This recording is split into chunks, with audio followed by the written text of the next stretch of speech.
My name is Carrie Bacher, and I work at NWTC in the International Programs Office. So the International Programs Office focuses on three major areas. The first is international student recruitment. So that is bringing students from other countries to the United States to study for a certificate or for an associate's degree. The second major area is study abroad. Our study abroad programs go to many countries throughout the world, and they are all short-term study abroad programs, so around 2 weeks.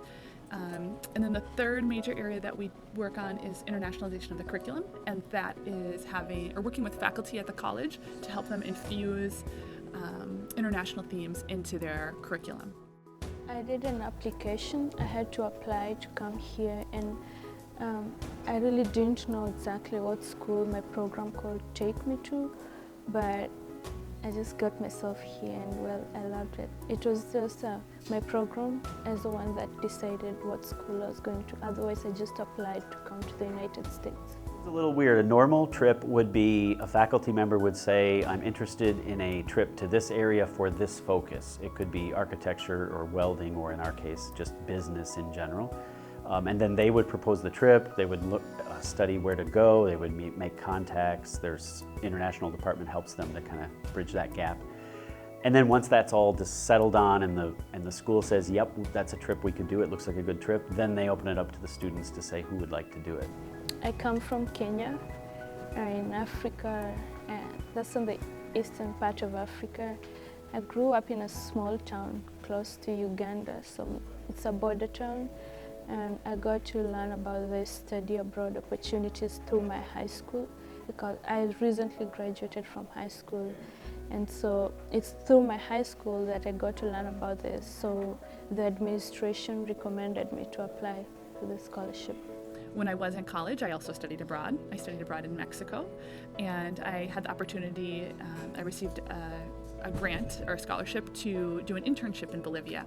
So I worked with orphanage where the children had been orphaned due to AIDS, and also I worked at a school for deaf children. It's good to see how people live, study, work in other cultures. It does a couple of things. It makes you appreciate what you have, see what other people might have to struggle through, or maybe what they have. In some cases it's better than what you have.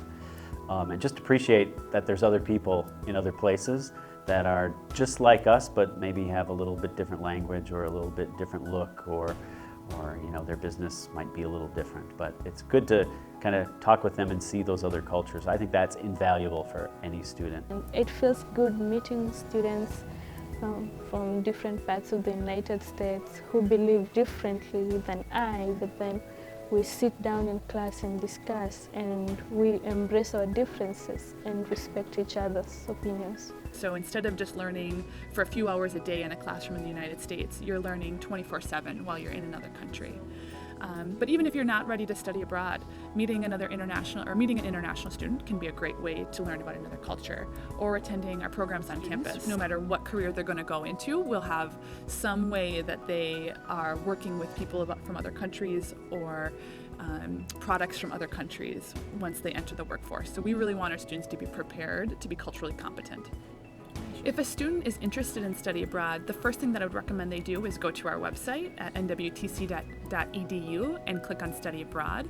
They can see there all the upcoming trips that we have and learn important information about how to apply for financial aid for their study abroad programs, really all the details they need to know to start thinking and considering if it's right for them. Then I recommend they meet with Lacey Freeward, who is our study abroad coordinator, and Lacey can help answer all their questions, can help talk them through the process, and also help explain what it's going to be like to study abroad. It was more of if you go on this trip, we'll let you apply that for some credits, but there were no classes and there were no reports or assignments. It was, you're going there to work and be and live in the culture, and for that we'll give you like some elective credits.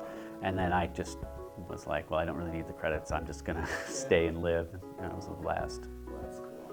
Oh, when I went overseas, well, yeah, I was supposed to go for a work-study program in London, and I was going over with 4 different people, and they all canceled, and it was I had like 3 days to figure out, am I going to use this visa that I paid a couple $100s for, or was I just going to let it go? And actually the day after Christmas, I said, you know what, I'm leaving. And I left for London, and I worked in all kinds of crazy places like a hotel, and I drove cars on the wrong side of the road for shuttling people to and from the airport. I worked in a pub, I was a chef for a while.